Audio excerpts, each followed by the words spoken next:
والسلام على أشرف الأنبياء والمرسلين أما بعد ما كان محمد أبا أحد من رجالكم ولكن رسول الله وخاتم النبيين صدق الله مولانا العظيم الصلاة والسلام عليك يا سيدي يا رسول الله وعلى آلك وأصحابك يا نعمة الله۔ جیسا کہ ہم گزشتہ دروس سے عقیدہ ختم نبوت کے حوالہ سے معروضات پیش کر رہے ہیں۔ عقیدہ ختم نبوت نور قرآن سے اور فرامین مصطفی کے روشنی میں 1400 سال سے ایسا پختہ، کامل اور حسین عقیدہ ہے کہ جس پر امت نے کبھی نہ لچک لی ہے اور نہ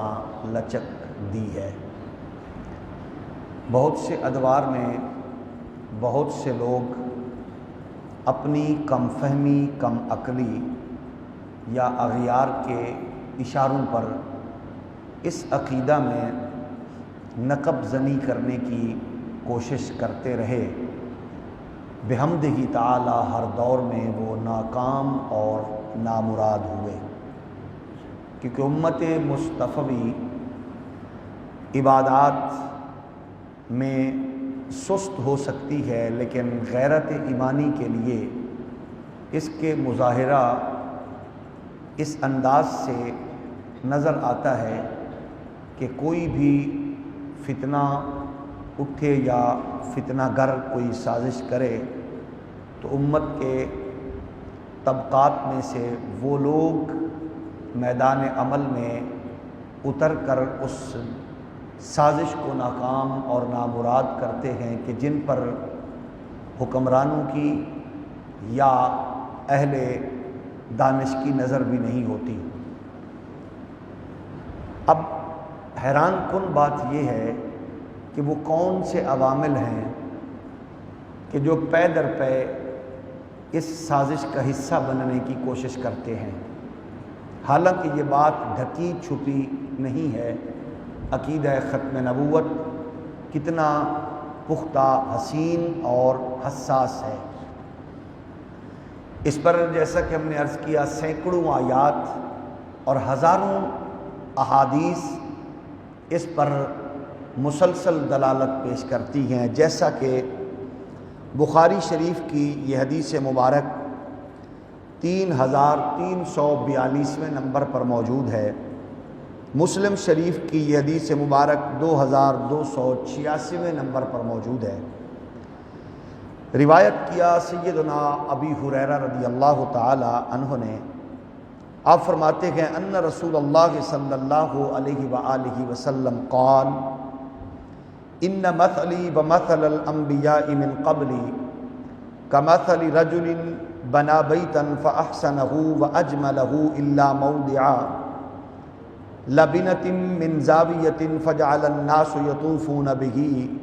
ویعجبون لہ ویقولون هل لم وضعت هذه اللبنۃ قال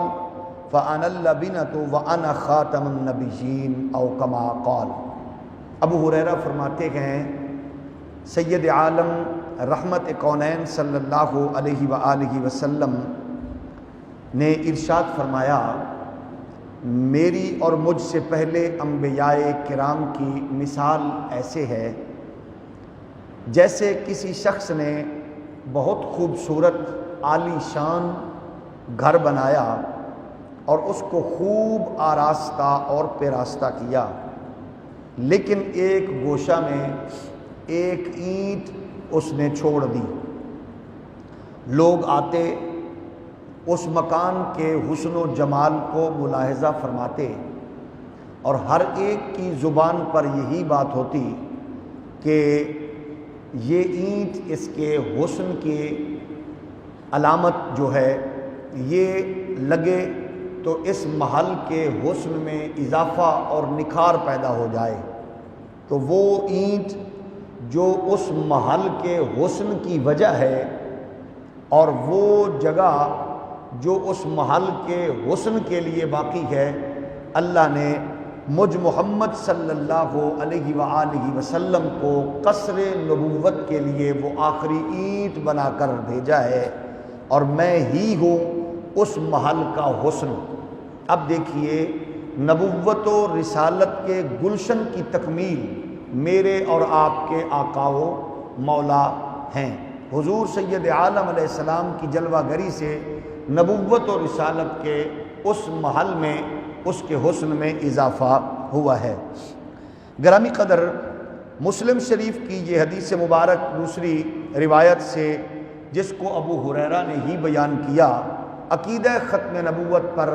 وہ 1400 سال سے مسلسل انوار و تجلیات بکھیرتی نظر آتی ہے۔ اس حدیث مبارک کو بیان کیا 523ویں نمبر پر امام مسلم نے اپنی صحیح میں، اس کو بیان کیا امام ترمذی نے، اور اس کو بیان کیا مسند احمد ابن حنبل میں امام احمد ابن حنبل نے۔ عن ابی ہریرہ رضی اللہ تعالی عنہ ان رسول اللہ صلی اللہ علیہ وآلہ وسلم قال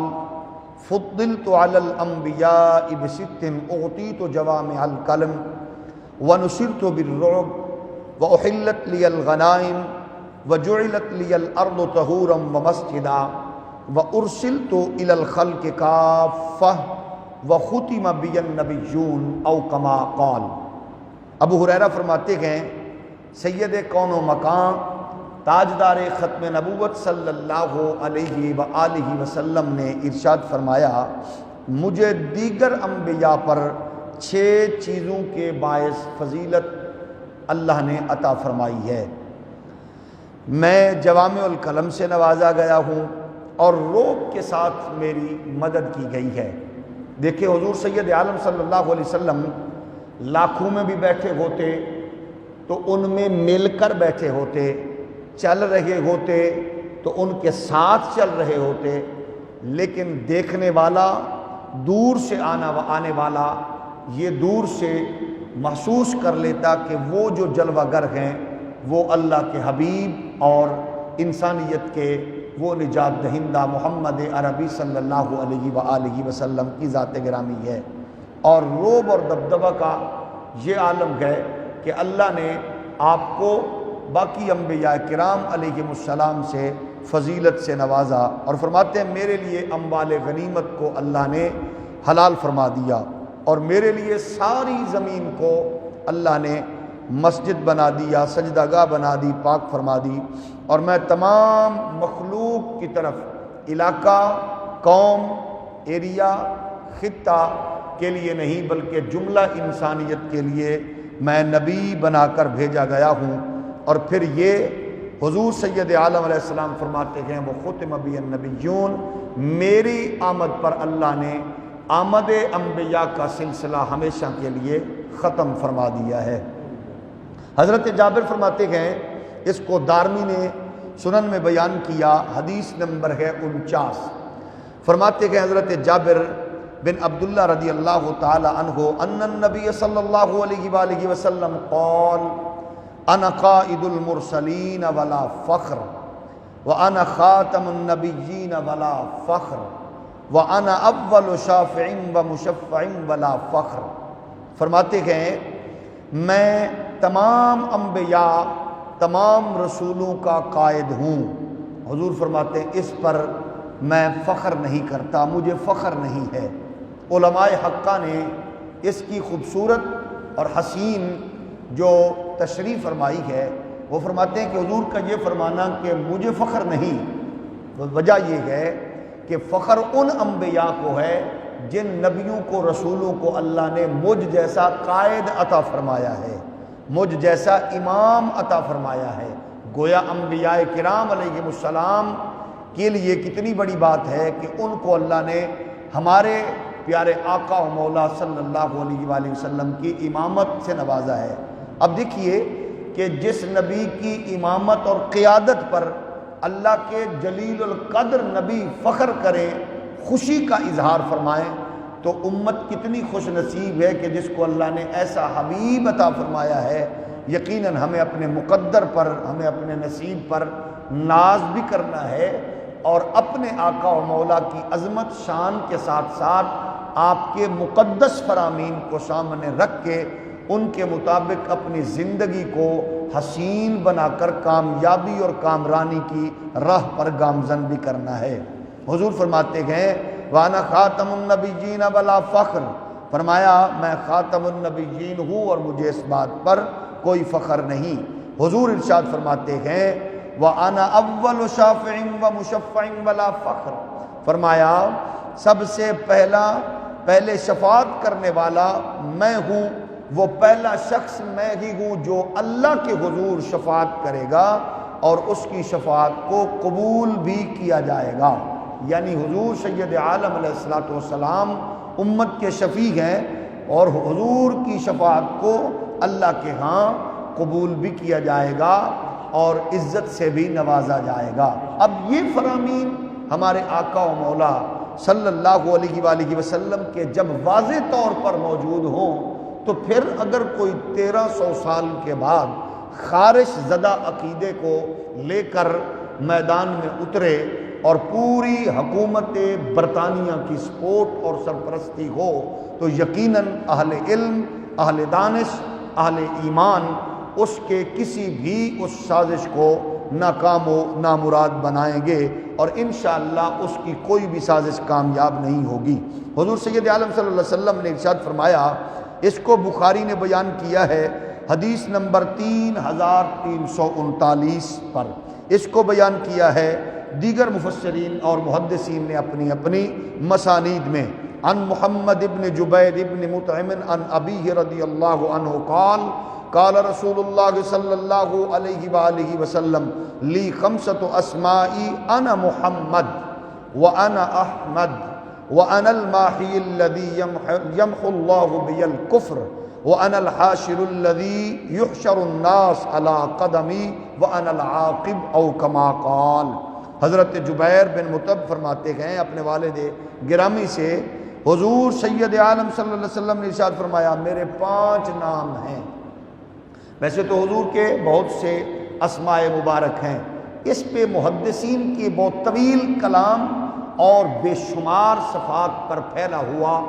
اس کا خوبصورت اور پاکیزہ علم موجود ہے کہ انہوں نے ہزاروں اسماء گرامی صاحب ارشاد الساری نے بیان کیے، صاحب فتح الباری نے بیان کیے، علامہ محمد ہاشم ٹھٹوی رحمۃ اللہ علیہ نے اس پر پوری کتابیں ان کی موجود ہیں، اور دیگر علماء نے بھی اس پہ کلام کیا ہے۔ فرمایا میرے 5 نام ہیں، میں محمد ہوں، میں احمد ہوں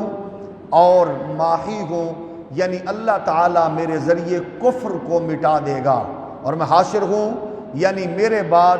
ہی قیامت آ جائے گی اور حشر برپا ہوگا، کوئی نبی میرے اور قیامت کے درمیان نہیں آئے گا، میں عاقب ہوں۔ اب یہ ہیں وہ مقدس فرامین جو ہمارے لیے اوڑھنا بچھونا بھی ہیں، اثاثہ بھی ہیں، سرمایہ بھی ہیں، عقیدہ بھی ہیں، اور واضح طور پر ایک کامیابی اور کامرانی کا نشان بھی ہیں۔ ہمیں انہی فرامین کو اپنی نسلوں تک منتقل کر کے انہی احادیث کے روشنی میں واضح کرنا ہے کہ حضور سید عالم علیہ الصلوۃ والسلام ہی آخری نبی ہیں، حضور کے بعد کسی نبی کی گنجائش باقی نہیں ہے۔ ہر ایک کے لیے، ہر علاقہ، خطہ، ملک، قوم، ایریا کے لیے رسول کائنات صلی اللہ علیہ وآلہ وسلم کی تشریف آوری کا تصور جو ہے، الحمدللہ امت کا اس پر اجماع ہے، باوجود اختلافات، مسلکی لڑائیوں کے باوجود اس عقیدے پر امت کا اجماع اور اتفاق ہے۔ نام سے بات ہوئی تو ایک حدیث شریف عرض کر کے اس کا مفہوم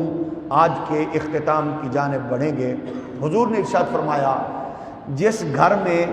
3 نام موجود ہوں، میں محمد گارنٹی دیتا ہوں کبھی فاقہ نہیں آئے گا۔ جس گھر میں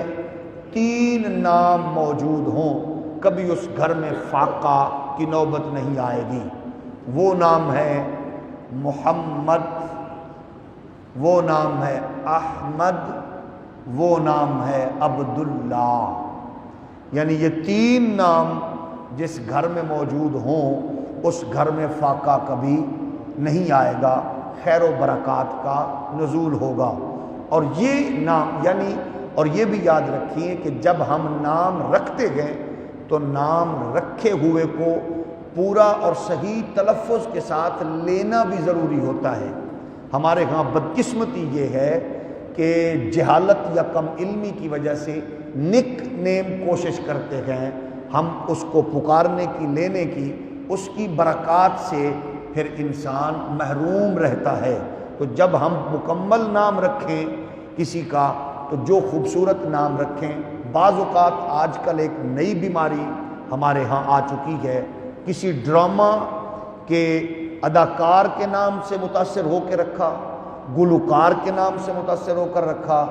یا کسی بھی نئے نام کی کوشش کی۔ تو یاد رکھیے نام رکھتے ہوئے اس کے معانی اور مفہوم کی جانب مت جائیے،